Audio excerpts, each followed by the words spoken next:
ईपुर गांव तरबूज की खेती के लिए प्रसिद्ध था। उसी गांव का एक व्यक्ति धनी राम, जो कि बहुत ही चतुर और लालची किस्म का इंसान था। अरे ओ भैया मोहन, देख भाई, मुझको कोई मतलब नहीं है। तूने मुझसे 1 महीने का वादा करके 10 स्वर्ण मुद्राएं ली थी, जो कि अब ब्याज सहित 20 हो गई हैं। मुझे अभी के अभी रकम ब्याज सहित वापस चाहिए। ला भैया, निकाल जल्दी से। मालिक, मेरी हालत पर ध्यान दीजिए। आप देख ही रहे हैं कि मैं भी तरबूज की खेती करता हूँ और व्यापार कितना मंदा चल रहा है मालिक। चल ठीक है, कोई बात नहीं। मैं तुझे 1 महीने की मोहलत और देता हूँ। अगर 1 महीने के अंदर तूने मुझे मेरी मुद्राएं वापस नहीं की, तो फिर मैं तेरे खेत पर कब्जा कर लूँगा भैया। फिर न रोना गाना। हा? इतना कहकर धनीराम अपने नौकर से बोला। चल भाई, चल, अब खड़ा खड़ा क्या देख रहा है, चल। नौकर धनीराम के पीछे पीछे चल देता है। हवेली के नजदीक पहुंचकर धनीराम का नौकर शामू, जो कि स्वभाव से सरल और समझदार था, धनीराम से बोला। सेठ जी, आपको ऐसा नहीं लगता कि आप ब्याज को ज्यादा ही लगा रहे थे? अरे मूर्ख श्यामू, ऐसा लगता नहीं है। मैंने वास्तव में जानबूझकर ब्याज ज्यादा लगाई है, ताकि मैं उसके तरबूज के खेत पर कब्जा कर सकूं। वो मन ही मन सोचने लगा। हाँ, इसीलिए तो ये मक्कारी की सारी सीमाएं पार कर रहा है। कुछ ऐसा किया जाए जिससे पूरे गांव को इस धनी राम से मुक्ति मिल जाए। कुछ तो करना होगा। शामू को गहरी सोच में डूबा देखकर धनीराम ने उससे पूछा। कौन सी गहरी सोच में डूब गया है? अरे कुछ नहीं सेठ जी, एक जरूरी बात ध्यान में आ गई। सोच रहा था कि आपको बताऊं या फिर नहीं। अरे जल्दी बता, लेकिन बात मेरे मतलब की होनी चाहिए। सेठ जी, पहले आप आराम कर लीजिए, फिर मैं आपको बताता हूँ। सेठ धनीराम कक्ष के अंदर चला गया और शामू उसके पास जाकर पैर दबाने लगा। सेठ जी, आपने तो सुना होगा कि हमारे गांव की नदी की दाहिनी ओर एक जंगल पड़ता है। हाँ, उसके बारे में तो सभी को पता है। अरे थोड़ा नीचे से पैर दबा। मजा आ रहा है। और ये भी पता है कि वहाँ जाने की किसी को मनाही है। सेठ जी, पूरी बात सुनिए तो जरा। साल भर पहले मेरा एक दूर का रिश्तेदार गलती से उस जंगल से होते हुए गांव तक मुझसे मिलने आ गया। मैं तो डर गया। मैंने उससे कहा कि तुम जिस जंगल के रास्ते से आए हो, अरे भैया, वो तो बड़ा ही रहस्यमयी है। तब उसने जो घटना मुझे बताई, उसे सुनकर मुझे विश्वास नहीं हुआ। क्या बात कर रहा है? क्या बताया उसने? बता, मुझे भी बता। बता। मालिक, उसने कहा कि जब वो जंगल से लौट रहा था, तब उसने एक तालाब के किनारे एक बड़ा ही विचित्र तरबूज का वृक्ष देखा, जिसमें केवल एक ही ठोस सोने का तरबूज लटक रहा था। हाँ, वो डर गया और वहाँ से भाग गया। ऐसा तो कहीं होता नहीं ना मालिक। बड़ा ही मूर्ख रिश्तेदार था तेरा। अरे उस सोने के तरबूज को तोड़ लेना चाहिए था ना। यही तो बात तो बिल्कुल सही है मालिक। मैं चाहता हूँ कि मालिक, आपको उस जंगल में जरूर जाना चाहिए। ये तो सिर्फ आपके ही बस की बात है, क्यों मालिक? बात तो मेरे हित की कर रहा है, लेकिन तुम सच बोल रहे हो या झूठ, इसका फैसला करना मेरे लिए थोड़ा मुश्किल है। इसीलिए जंगल में अकेले नहीं, तुम भी मेरे साथ चलोगे, समझे? ये सुनकर शामू पूरी तरह से चौंक गया। हे भगवान, मैं तो इसे फंसाने चला था, लेकिन इसने तो मुझे ही फंसा दिया। खैर, अब जो भी हो देखा जाएगा। इसको तो मैं सबक सिखाऊंगा। रुक जा बेटा। अगले दिन धनीराम शामू के साथ जंगल की ओर निकल पड़ा। कुछ देर बाद अचानक शामू और धनीराम को एक तालाब नजर आया। उसके किनारे एक छोटा सा वृक्ष खड़ा था, जिस पर एक सोने का तरबूज झूल रहा था। क्या बात है, क्या बात है! तूने तो बिल्कुल सही कहा था रे श्यामू, यहाँ तो वास्तव में सोने का तरबूज है। तभी धनीराम और श्यामू के कानों में एक लड़की की आवाज टकराई। उस सोने के तरबूज को तोड़ने की गलती मत करना। ये सुनकर दोनों चौंक गए। अरे ये क्या, ये आवाज कहाँ से आ रही है? मुझको नहीं पता सेठ जी, मैं तो खुद हैरान हूँ। यहाँ तो हमारे अलावा और कोई नहीं है, ऊपर से लड़के की आवाज कहीं दिखाई नहीं दे रही। तभी दोबारा आवाज टकराई। ऊपर वृक्ष की ओर देखो। जैसे ही उन्होंने ऊपर देखा, उन्हें एक महिला रूपी मैना पक्षी नजर आई। ये क्या, ये तो ससुरा पक्षी है। ये पक्षी इंसान की आवाज में बात कर रही थी, क्यों भाई? हाँ। मालिक मालिक मालिक मालिक मालिक, चलिए वापस चलते हैं सेठ जी। एक महिला इंसान की आवाज में बात कर रही है, मेरा मतलब एक पक्षी महिला की आवाज में बात कर रही है। जरूर या कोई राक्षसी या पिशाच नहीं होगी। चलिए मालिक चलिए। सही कह रहा है, लेकिन मुझे लगता है कि इसकी बात सुन लेनी चाहिए। सुनते हैं जरा, रुक तो सही। ओ मेरी प्यारी मैना, ये बताओ तुम इस सोने के तरबूज के बारे में क्या जानती हो? बताओ बताओ। ये ठोस सोने का तरबूज है, मगर मैं जानती हूँ कि इस तरबूज के अंदर एक चमत्कारी गांव बसा हुआ है। अगर तुम चाहते हो कि इससे बेहद धनवान बन जाओ, तो तुम्हें इसके अंदर जाना होगा। हैं? अरे क्या मूर्ख हो गई हो क्या? तरबूज के अंदर कोई गांव कैसे बस सकता है? हैं? क्यों नहीं हो सकता? जब एक पक्षी मनुष्य की भाषा में तुमसे बात कर सकती है, तो तरबूज के अंदर भी एक गांव हो सकता है। ओ, ये माजरा है। बड़ा ही आसान है। तुम इस तरबूज को स्पर्श करो। स्पर्श करते ही तुम अपने आप को उस गांव के अंदर पाओगे। जा श्यामू, सबसे पहले तू जा। सेठ जी, मैं नहीं जाने वाला सेठ जी। मैं क्यों जाऊँ सबसे पहले? अरे देख श्यामू, मैं चाहता हूँ कि तू तरबूज के अंदर गांव में प्रवेश कर और वहाँ से ढेर सारे हीरे मोती और खजाना लेकर बाहर आ जा। बाहर आने के बाद हम दोनों आधा आधा बांट लेंगे। क्यों, अब जा भी भला। श्यामू के मन में लालच आ गया। वो धीरे धीरे कदमों से उस सोने के तरबूज के पास चला गया। जैसे ही उसने अपना हाथ सोने के तरबूज से स्पर्श किया, अगले ही पल रंग बिरंगी किरणों से वो गायब हो गया। कुछ ही देर में श्यामू ने अपने आप को एक बड़े ही विचित्र गांव में पाया। तभी उसकी नजर सामने पड़े हीरे मोती के ढेर पर गई।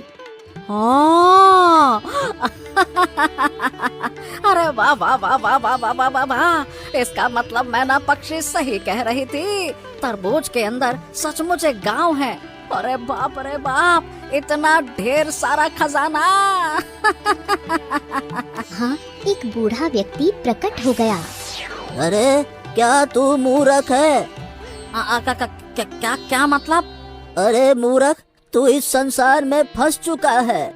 ये तरबूज के अंदर का गांव है। यहाँ एक बार जो आ गया, वो कभी वापस नहीं जा पाता। क्या? अरे ये आप क्या कह रहे हैं? अरे लालच में तो मैं पूछना ही भूल गया कि मैं बाहर कैसे आऊंगा। अब तू यहाँ से कभी नहीं निकल पाएगा, जैसे हम कभी नहीं निकल पाए। देख, बूढ़े हो गए। ये सुनकर श्यामू की आंखों में आंसू आ गए। उधर धनीराम को श्यामू का इंतजार करते हुए काफी देर हो गई, लेकिन श्यामू वापस नहीं आया।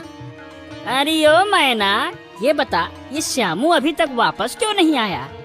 मगर अगले ही पल मैना पक्षी रंग बिरंगी किरणों से वहाँ से गायब हो गई। हाँ, अच्छा ही हुआ मैंने सोने के तरबूज को स्पर्श नहीं किया। चल भाई, वापस चला जाए अपने गांव।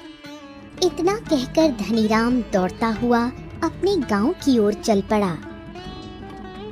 इत्तेफाक से रास्ते में मुखिया उसे फिर मिल गया।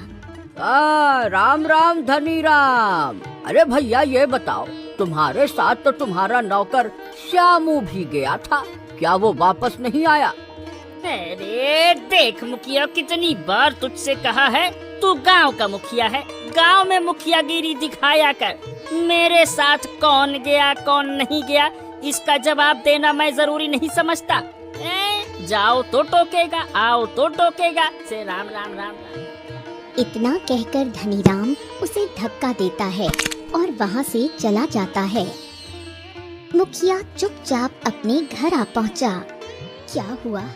आपका चेहरा क्यों लटका हुआ है? मुखिया पूरी घटना अपनी पत्नी को बताता है। जरूर कोई गड़बड़ हुई है भाग्यवान। धनीराम और उसका नौकर श्यामू दोनों जंगल में गए थे, पर वापस अकेला धनीराम ही आया। जब मैंने पूछा तो उल्टा मुझे ही सुनाने लगा। आखिर आपको क्या जरूरत थी धनीराम के मुंह लगने की? मैं कल ही आदित्य से बात करूंगा। केवल वही एक ऐसा नौजवान है जो किसी से नहीं डरता और हमेशा सच का साथ देता है। अगले दिन मुखिया गांव के सबसे मेहनती और ईमानदार नौजवान आदित्य के खेत पर चला गया, जहां आदित्य निराश बैठा हुआ था। आदित्य, अरे भैया राम राम। आज फिर उदासी कैसी है?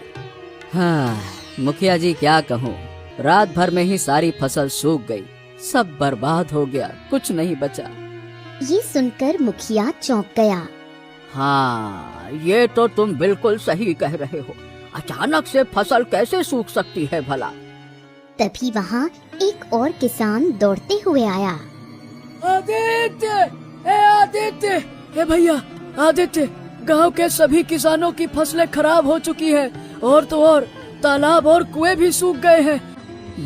ये तुम क्या कह रहे हो? अरे मैं बिल्कुल सही कह रहा हूँ। अगर विश्वास नहीं तो खुद जाकर देख लो, चलो। आदित्य तुरंत मुखिया और उस किसान के साथ पूरे गांव का चक्कर लगाता है। वो देखता है कि गांव के सारे खेत सूखे पड़े हैं। बाप रे बाप, मुखिया जी, ये तो बहुत ही विचित्र घटना है। पूरे गांव के खेतों का एक साथ सूख जाना, तालाबों का खाली हो जाना, ये तो किसी बड़े विपत्ति का संकेत है। हाँ, देखो आदित्य, मैं तुम्हें एक जरूरी बात बताने के लिए आया था, लेकिन उससे पहले ही ये सब देख लिया, तो अब तो मुझे पूरा विश्वास हो गया है कि इन सभी घटनाओं का संबंध धनीराम से ही है। हैं? धनीराम से? क्या बात कर रहे हैं मुखिया जी? इन सब का उससे क्या संबंध हो सकता है? मुखिया सारी जंगल वाली घटना आदित्य को बताता है। ओह, ऐसी बात है, तो ठीक है, मैं कल ही धनीराम से जरूर बात करूंगा। आदित्य, ये समय धनीराम से बात करने का नहीं है, ये समय इस मुसीबत से निकलने का है। मुझे लगता है कि अब किसी साधु, तांत्रिक या तपस्वी से मिलना चाहिए। वही इन सभी घटनाओं का सही कारण बता सकते हैं। हाँ, तो फिर ठीक है। मैं एक साधु महाराज को जानता हूँ। वो यहाँ से कुछ दूरी पर एक सुरक्षित पीपल के नीचे हमेशा तपस्या में लीन रहते हैं। चलो उन्हीं से मिलते हैं। आदित्य घर लौट गया, लेकिन घर का दृश्य देखकर वो बुरी तरह चौंक गया। आदित्य की इकलौती बहन आरती बेहोश पड़ी थी। आदित्य तुरंत उसके पास चला गया। अरे अरे अरे आरती, हे आरती, तुमको क्या हो गया? आरती! आरती ने धीरे धीरे आंखें खोली और जोर से खांसने लगी।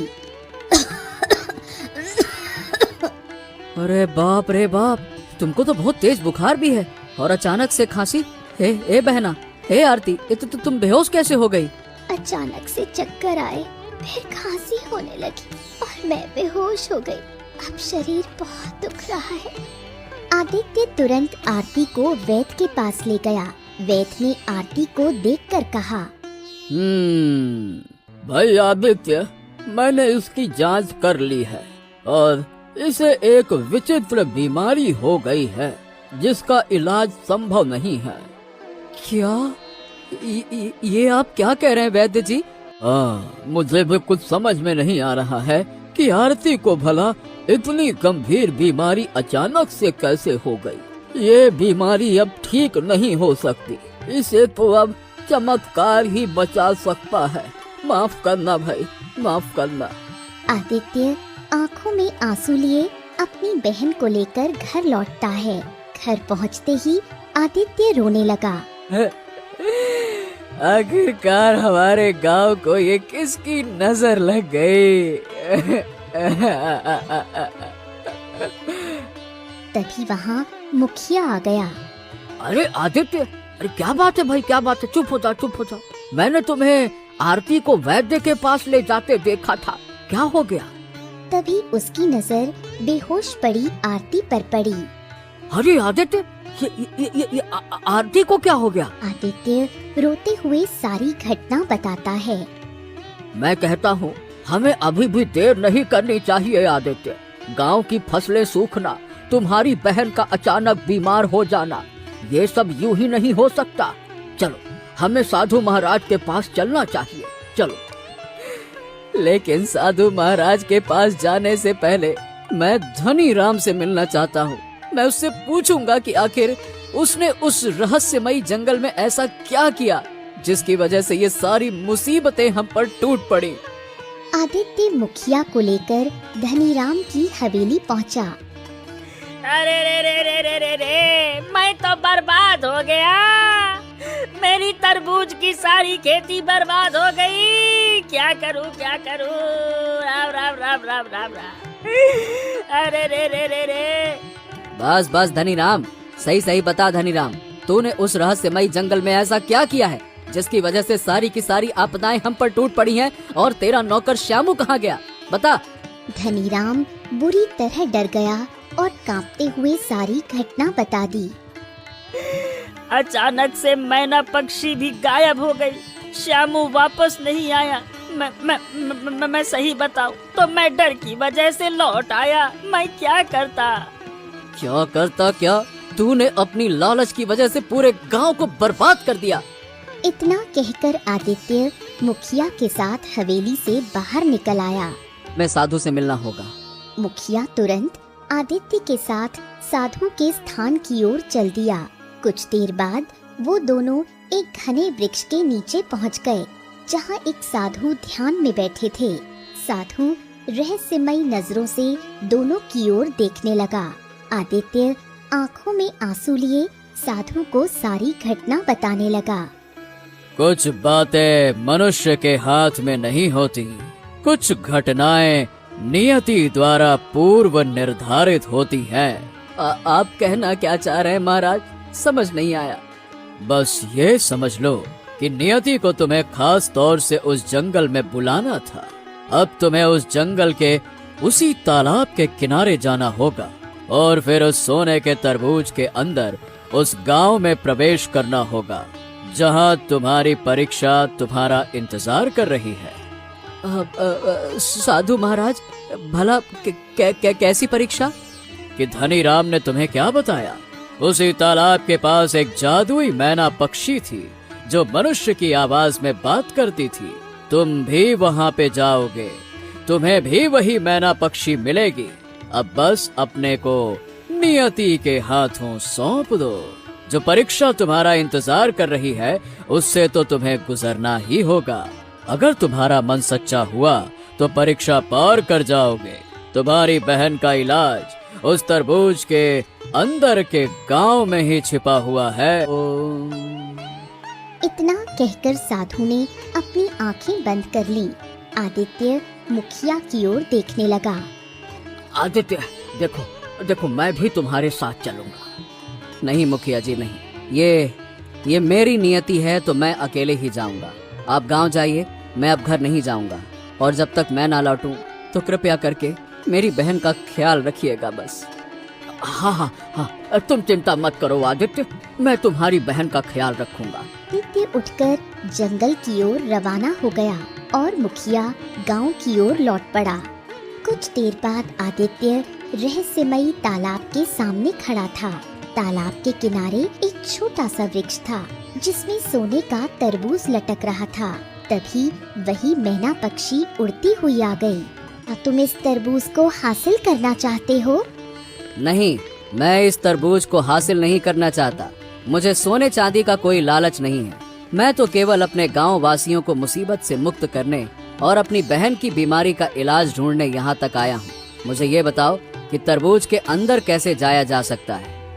तुम पहले मनुष्य हो जिसके मन में दूसरों के प्रति प्रेम और भलाई है।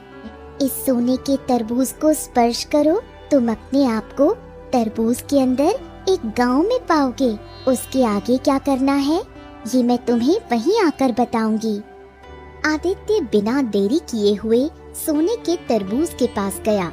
जैसे ही उसने तरबूज को स्पर्श किया, अगले ही पल रंग बिरंगी किरणों के साथ वो तरबूज के अंदर समा गया।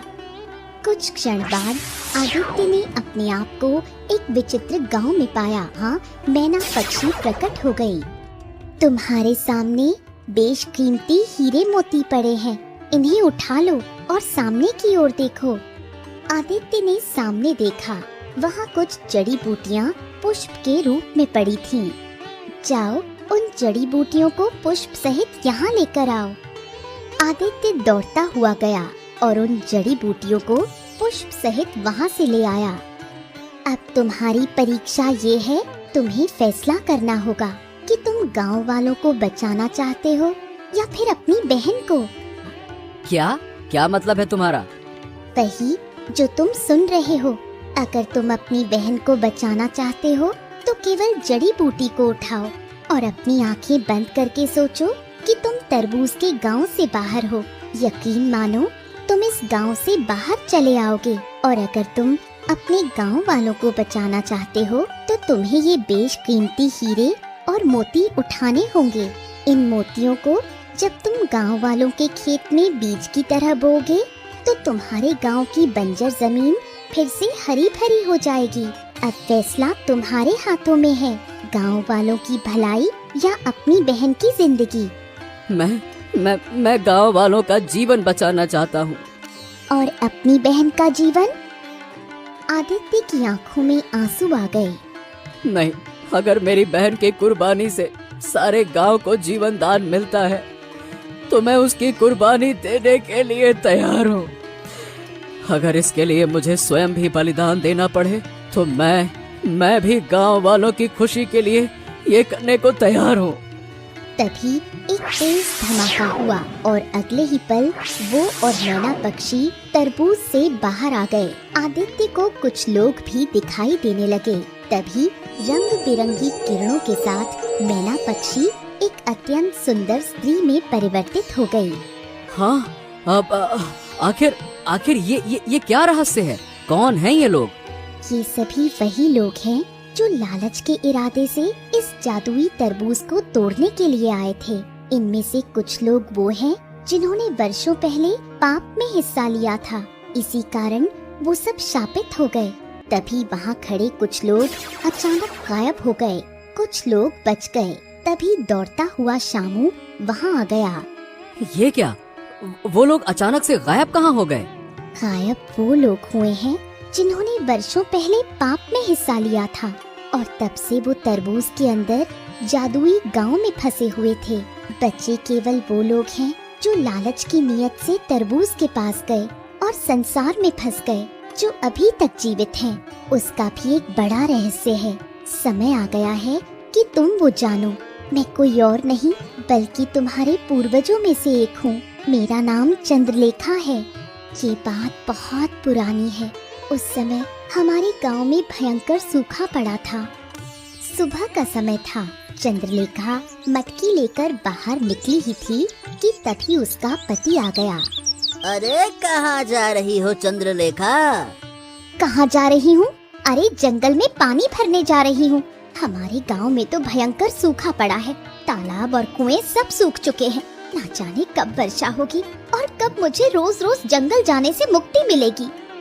वो तालाब में से पानी भरने लगी। तभी उसके कानों में एक आवाज टकराई। क्या तुम मुझे अपने मटके से थोड़ा पानी पिला सकती हो? चंद्रलेखा पीछे मुड़ी। एक साधु खड़ा था। नहीं, आप स्वयं तालाब से पानी पी सकते हैं। ओहो, लगता है तुम बहुत गुस्से में हो। मैं तालाब से पानी इसलिए नहीं पी सकता क्योंकि मुझे तालाब से डर लगता है। अगर मैं गिर गया तो डूब जाऊंगा। बड़े ही विचित्र साधु हो। तालाब से डरते हो, तैरना नहीं आता? चलो ठीक है, पिला देती हूँ। चंद्रलेखा ने साधु को पानी पिला दिया। हाँ, अच्छा लगा।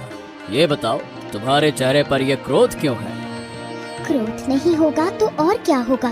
साधु महाराज, गांव में वर्षों से सूखा पड़ा है, तालाब सूख चुके हैं। अब तो अनाज भी खत्म होने के कगार पर है। ना तो हमारे पास धन है जिससे हम दूसरे राज्य से कुछ अनाज खरीद सके। साधु रहस्यमयी अंदाज में मुस्कुराया।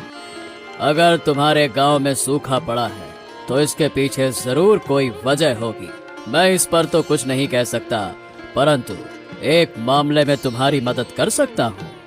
कौन से मामले में? साधु ने मंत्र पढ़ा। अगले ही पल रंग बिरंगी किरणों के साथ एक वृक्ष उगा और उसमें एक बड़ा सा सोने का तरबूज प्रकट हुआ। साधु ने तरबूज के नीचे हाथ रखा। अगले ही पल तरबूज के अंदर से स्वर्ण मुद्राएं निकल आईं। साधु ने वो मुद्राएं चंद्रलेखा को दीं। जो तुमने मुझे पानी पिलाकर कमाया है। सोने के तरबूज के अंदर से स्वर्ण मुद्राएं? क्या ये सच है या कोई माया? मैंने जो मंत्र पढ़ा वो वर्षों की तपस्या से सिद्ध किया गया है। इस सोने के तरबूज के अंदर से हीरे, मोती, चांदी सब कुछ निकल सकता है। साधु ने फिर हाथ रखा और हीरे, मोती, चांदी निकलने लगे। साधु महाराज, मुझे भी दीजिए ना। नहीं नहीं नहीं नहीं नहीं, तुम्हें जितनी आवश्यकता थी उतना मैंने दे दिया। याद रखना, अगर लालच की नियति से इस तरबूज को स्पर्श किया गया तो स्पर्श करने वाला श्रापित हो जाएगा और हमेशा के लिए तरबूज के अंदर कैद हो जाएगा। तरबूज के अंदर कैद हो जाएगा? हाँ, इस तरबूज के अंदर एक जादुई गांव है जो खजानों से भरा हुआ है। अब तुम जा सकती हो। चंद्रलेखा चुपचाप वहाँ से लौट गई। उसने सारी घटना अपने पति को बताई। चंद्रलेखा का पति ये सुनकर लालच में आ गया। अरे वाह वाह वाह, अगर हमें वो सोने का तरबूज मिल गया है तो हमारे बच्चे जीवन भर ऐश करेंगे। हाँ। सही कह रहे हो। एक काम करते हैं, गांव के कुछ मित्रों को साथ लेकर चलते हैं और उस साधु को तालाब में धक्का दे देते हैं। फिर उस तरबूज को वृक्ष से तोड़ लेते हैं। वो कुछ गांव वालों को लेकर जंगल पहुंचा। जंगल में इतने सारे लोगों को देखकर साधु चौंक गया। इतनी रात गए, तुम गांव वालों के साथ यहाँ क्या कर रही हो? इस तरबूज को या तो सीधा हमें दे दो, नहीं तो हम छीन लेंगे। मूर्ख हो गई हो क्या तुम? ऐसा सोचना भी मत। चंद्रलेखा ने साधु को तालाब में धक्का दे दिया। साधु डूबने लगा। चंद्रलेखा ने शोर मचाया, जल्दी से तरबूज को तोड़ लो। जैसे ही सभी ने तरबूज को स्पर्श किया, अगले ही पल रंग बिरंगी किरणों के साथ वो सब गायब हो गए और चंद्रलेखा एक मैना पक्षी में परिवर्तित हो गई। मूर्ख औरत, तूने अपने लालच के कारण इन सब को तरबूज की दुनिया में कैद कर दिया और स्वयं भी श्रापित हो गई। मुझे क्षमा कर दो साधु महाराज, मुझे अपनी गलती का एहसास है। गलती मेरी थी। मुझे तुम्हारे सामने अपने शक्ति का प्रदर्शन करना ही नहीं चाहिए था। अब तुम्हें एक सजा मिलती है। अब से जो कोई भी इस तरबूज के पास आएगा, वो तुम हमेशा मैना पक्षी यही मंडराती रहोगी। इतना कहकर साधु पूरी तरह डूब गया। ये सब सुनकर आदित्य चौंक गया और उस दिन के बाद मैं मैना पक्षी के रूप में यहीं फंसी थी, लेकिन अब मेरा मुक्ति का समय आ गया है। इतना कहकर चंद्रलेखा रंग बिरंगी किरणों में समाकर गायब हो गई। आदित्य शामू को लेकर गांव वापस आ गया। सभी खेत फिर से हरे भरे हो चुके थे। कुएं और तालाब पानी से भर चुके थे और उसकी बहन आरती पूर्णतः स्वस्थ हो चुकी थी। धनीराम दौड़ता हुआ आया। आदित्य, अरे आदित्य मुझको क्षमा कर दो भाई। मुझे समझ में आ गया। क्षमा कर दो आदित्य। धनीराम, मगर पश्चाताप सच्चा हो तो क्षमा भी मिलती है।